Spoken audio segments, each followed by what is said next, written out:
जय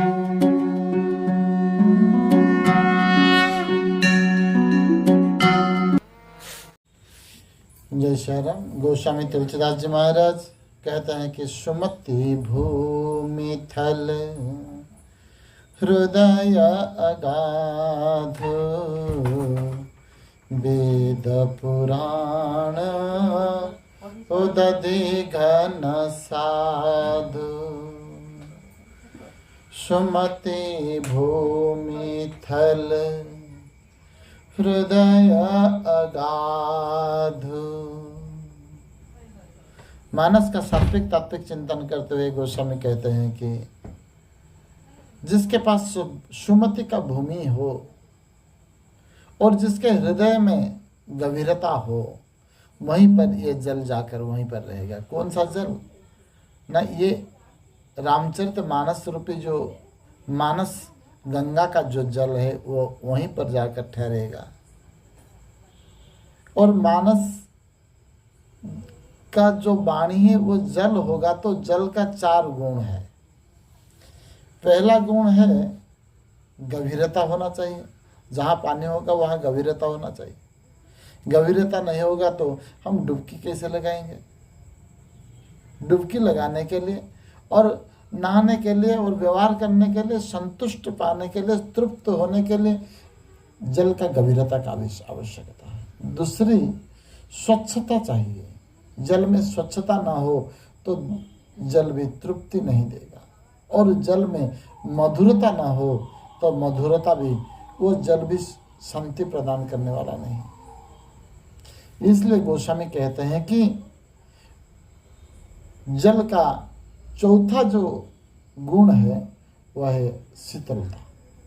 इसलिए जहाँ पर जल होगा वहाँ गंभीरता होना चाहिए, पहला। दूसरी, जहाँ पर जल होगा वहीं पर मधुरता होना चाहिए, जल मधुर होना चाहिए। और तीसरी, जहाँ जल स्वच्छ होना चाहिए और जल शीतल होना चाहिए। ये 4 गुण होगा तो जल सभी को तृप्त देगा, आनंद देगा। और ये मेरे रामचरितमानस जो मानसरोवर है, यहाँ का जो जल है, जो भाव है, जो भक्ति है, जो श्रद्धा है, जो प्रेम है, जो आदर्श है, जो मर्यादा है, जो रस नव रस जप तक नव रस जप तप जोग विरागा, जो है नव रस, जो है षडरस से परिपूर्ण जो राम कथा है, ये इसमें ये 4 गुण भरपूर है।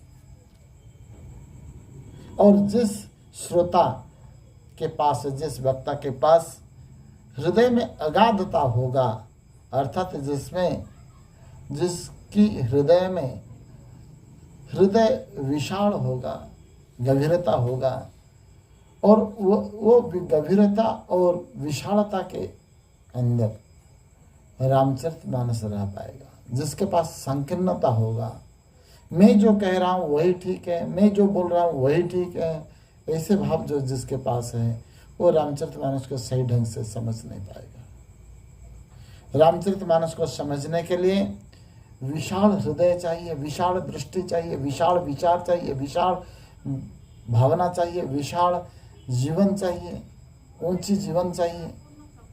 जिसके पास ऊंचता हो, जो सबको स्वीकार कर। अरे कुछ लोग ऐसे निकलते हैं जो तुलसी बाबा को स्वीकार नहीं कर पाते, रत्ना देवी को स्वीकार नहीं कर पाते, तुलसी रामचरितमानस का कुछ चौपाई को स्वीकार नहीं कर पाते। उसी के हिसाब से समझो ना, स्वीकार करो उसी के हिसाब से और दर्शन करो पॉजिटिव, सकारात्मक दर्शन करो, तो वहां से सकारात्मक ऊर्जा निकलेगा और आपको सकारात्मक की तरफ ले जाएगा। इसलिए गोस्वामी कहते हैं कि हृदय में अगाधता होना चाहिए, गंभीरता होना चाहिए। कैसे गंभीरता होना चाहिए? और गंभीरता होने से क्या रहेगा? वेद पुराण उदधि घन साधु।